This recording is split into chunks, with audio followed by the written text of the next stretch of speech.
Hello and welcome to Business Today TV. I'm Siddharth Zarabi, and with me today, the CEO and President of Qualcomm, a $132 billion company that makes all the chipsets, or most of them, that power your phones. Cristiano Amon, welcome to Business Today. Wonderful having you with us at a time when India has now started walking down the 5G path. You made a very interesting comment a little while ago. You said every G has solved a problem when it comes to telecommunications. So what problem will 5G solve for Indians? That's great. Well, happy to be here talking to you.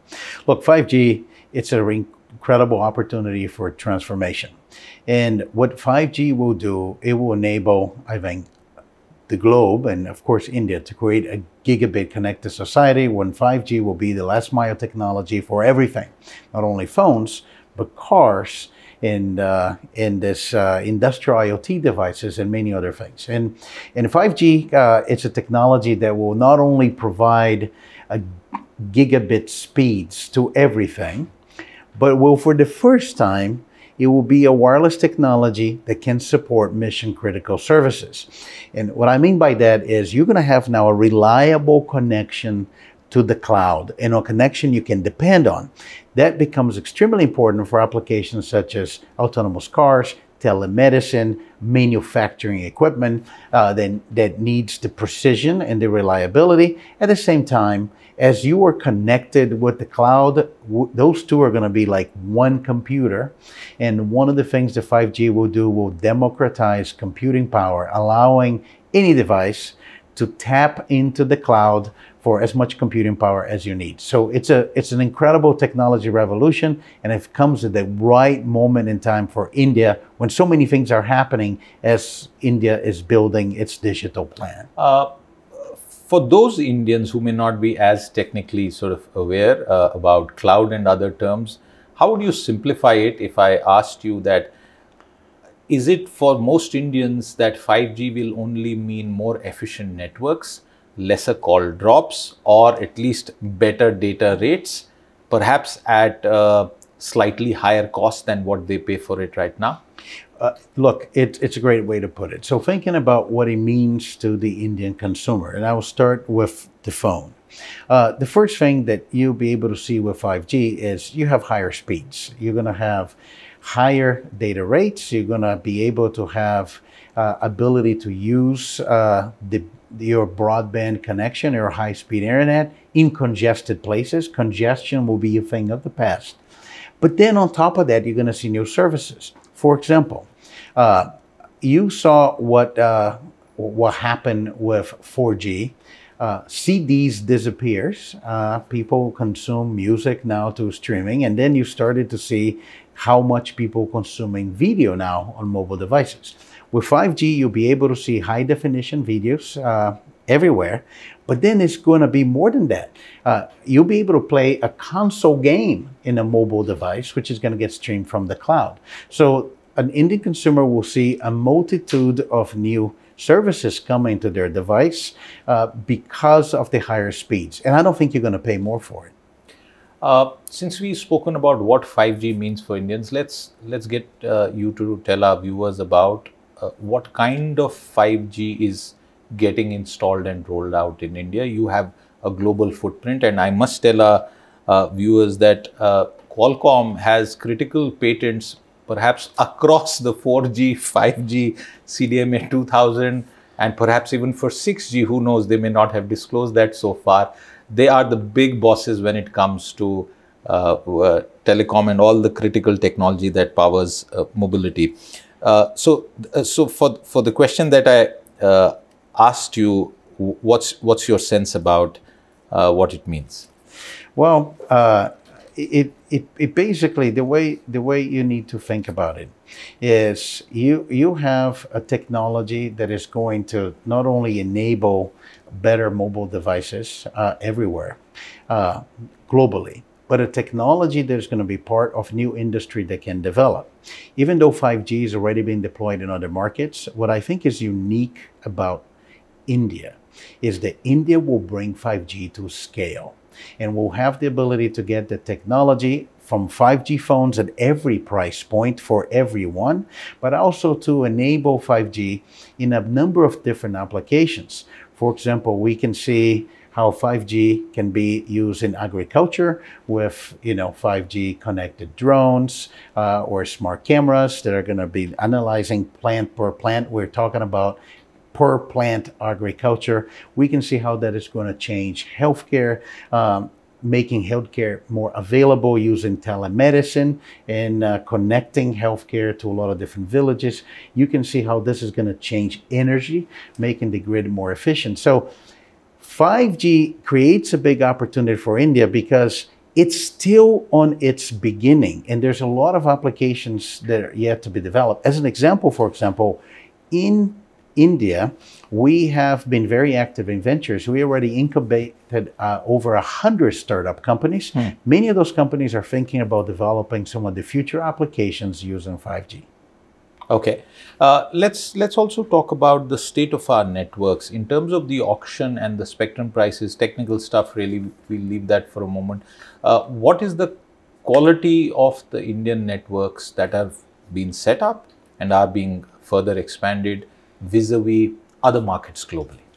Look, I feel India has done a tremendous job with the 4G transition and in building its networks. At the same time, India has saw an incredible growth of mobile data. It's now the #2 market in the world in terms of mobile data usage per month per user, and that continues to grow. And you can see how the 4G networks that are relatively new are becoming congested. So in some places. So I think the opportunity to deploy 5G to realize this vision is there, and it's going to have to require a large-scale deployment. I think India has an opportunity to build one of the world's most robust networks, and then it gives me the opportunity to talk about a new technology. Networks are also changing. They're evolving to be like the internet, running on servers instead of dedicated telecommunication equipment. We call this the virtualization of networks. And one of the things that India has as opportunity is to start new, to start with the next generation networks, and that's going to build better networks for India over time. Will all of this mean higher costs for consumers? I don't think so. Actually, it's interesting when you look about the amount of data that people consume today, and we want to build with 5G a gigabit society. 5G provides lower costs per bit to operators. And the reality is you cannot continue supporting the growth of data with 4G technologies. So consumers will be able to get the speed and the bandwidth they need. And the operators will have the benefit of having a more efficient network.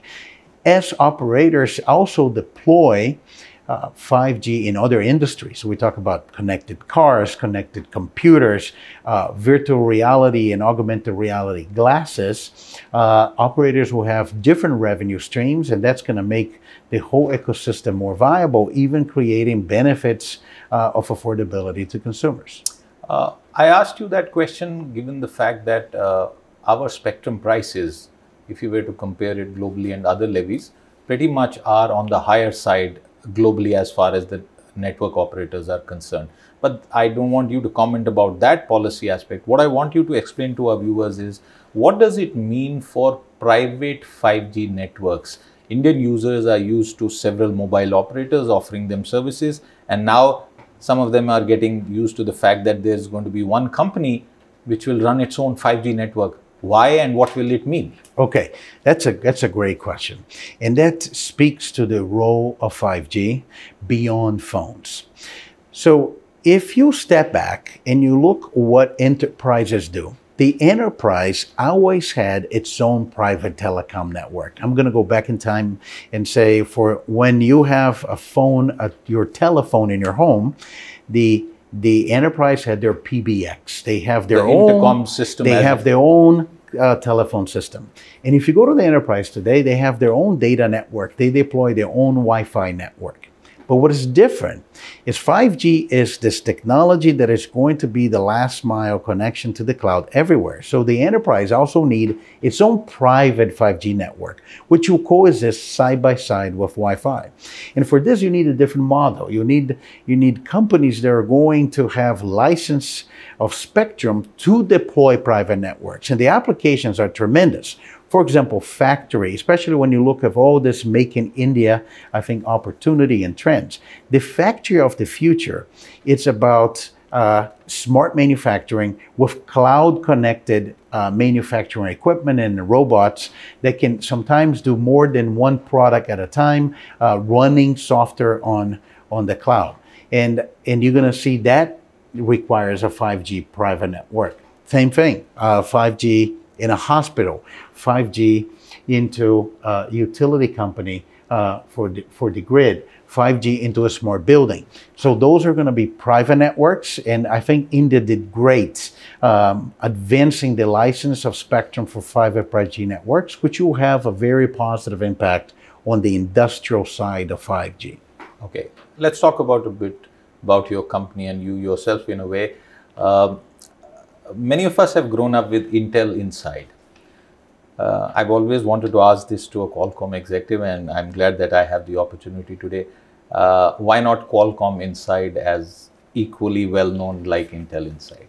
I think we don't need to do it. And I will even say we're so proud of what we see, for example, in the India market. One thing that happened to the company, and the company Qualcomm has always been, Qualcomm as a brand, has always been a B2B, a business brand. But our mobile processor called Snapdragon, without us having to actively pursue a campaign like that, consumers all over the world were interested and they knew of Snapdragon. And I want to give this example of the India market. This is one of the markets that we have been most impressed of how savvy the consumers are, how much interest in having a technology. And unlike, for example, Europe, our customers reported that in markets like India, people, before they buy their phone, they want to know, what is the processor of this phone? What is the technology powering my camera, my games? And as a result, I think Snapdragon became a very powerful brand. And we see that a lot of our customers, especially in the India market, they tell the consumer, the processor is a Snapdragon. I have Snapdragon 8. And the way I think about it, Indian consumers deserve Snapdragon. Absolutely. And they also look for the best deal. You've been in this current role for well over a year now. I want to ask you, how significant is the Indian market for Qualcomm globally? It's very important. And you asked me a question about the market, and I will start talking about market, but I'll talk about India has also another important role for Qualcomm. But from the market standpoint, I want to go back to what I said to you earlier. India will help 5G get scale, and it will bring 5G. What kind of scale? Sorry to interrupt you. What kind of scale would you? You can get 5G to every price point, to the point that you can get every phone to be able to be capable of doing 5G. 30% of the subscriber base in like 5 years? I think not only in numbers, but also the ability to get the technology to become affordable. What we saw, for example, what India did in 4G, and I point to the effort of operators like Jio and Airtel, it drove 4G to price points that many people now could have a computer in the palm of their hands with their smartphone. And I think it has the potential to do the same thing with 5G. That's one side of it. The other side of it, I think India is a market in transformation. And there you see some of the initiatives they make in India, the digital India. We saw what happened, for example, with payments and mobile. That creates opportunity to develop a lot of those new industries for Qualcomm. The other role of India for Qualcomm is almost half of our employee base is in India, and India has been inseparable of the Qualcomm history when our global R&D, a large portion of our technology is actually created in India by Qualcomm India employees. So around 18,000 employees, just for the context for our viewers. 18,000 employees and growing. And by what number? Look, we just added within the last 12 months, we had 3,000 employees in India. And the way to think about it, instead of giving you a number, as Qualcomm is expanding, going to automotive, going to industrial, going to computing, I think our India presence is expanding as well. Many of our viewers may perhaps not know how important you are in the global semiconductor industry. I want to ask you, what do you think about India's plans for semiconductors self-reliance? Okay, well, thank you for your kind words. Semiconductors, I think we learned through the supply chain crisis that semiconductors are important and they're going to be an essential technology for the digital economy. That's why you see activity all over the globe with governments now very interested in how to build a resilient global semiconductor supply chain. And I think India has a role to play. I think there's an opportunity for India also to work with their partners.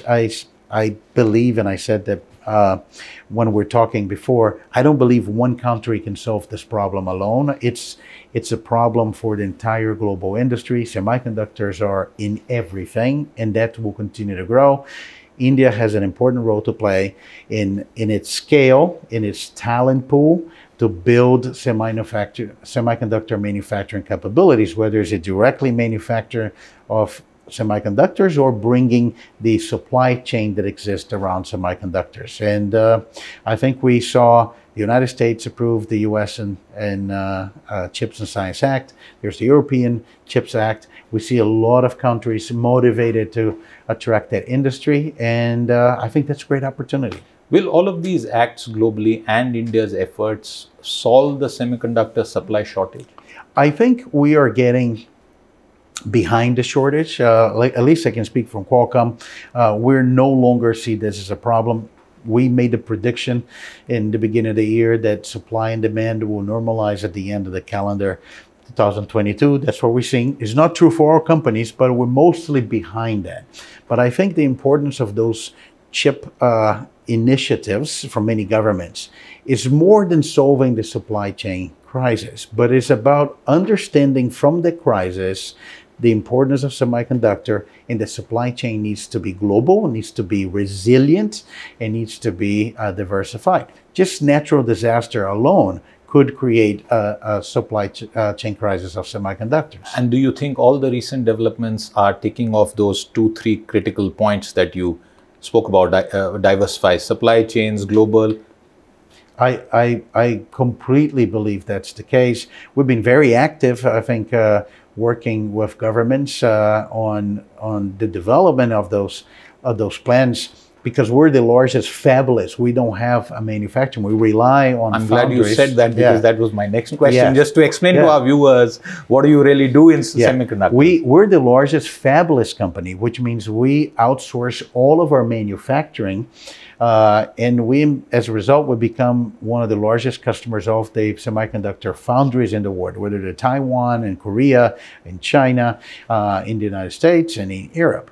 And I feel that the importance of those initiatives is to make sure that we will continue to see globally the capacity, the investment, and the resilience of that very important supply chain. So if there's a good fab in India down the line, a few years down the line, would you give them some orders? We will use it, absolutely. Okay, that's a good point. One last point as I wind down this conversation, and I'm always I'm aware of the fact that you have a long pipeline of products that are always in development. I don't know what you can talk about, but the Prime Minister recently, just a few days ago, spoke about 6G. So we are still waiting for 5G to sort of change our lives. What is 6G and what sort of role is Qualcomm going to play in that? Well, as you'd expect, I think Qualcomm will be very active in the development of 6G. We already are. I think we usually start developing a technology about 10 years before it gets deployed. So we're already active in 6G. And I think 6G will be likely a natural evolution of 5G. However, While we all moving towards the next generation of wireless, 5G will stay here for a very long time. And especially because 5G is going to touch so many industries. One of the things we saw in the past is many of the technologies and inventions that are being developed for 5G also end up being applied to 4G. And you saw things like 4G Advanced. Now we're talking, for example, about 5G Advanced, which is going to be a mid-cycle upgrade of 5G, which will have some elements of techniques and inventions that are part of 6G. So we're going to see some overlap between the two technologies, and I expect 6G will become a reality at the end of the decade. Cristiano, I enjoyed that conversation. Likewise. I hope you did too. And you, the viewer, the man who runs one of the largest fabless companies in the world, and what I genuinely believe is responsible for much of mobility as we know it today. If you've been, thank you very much for watching. If you like the video, do like, comment, share and subscribe.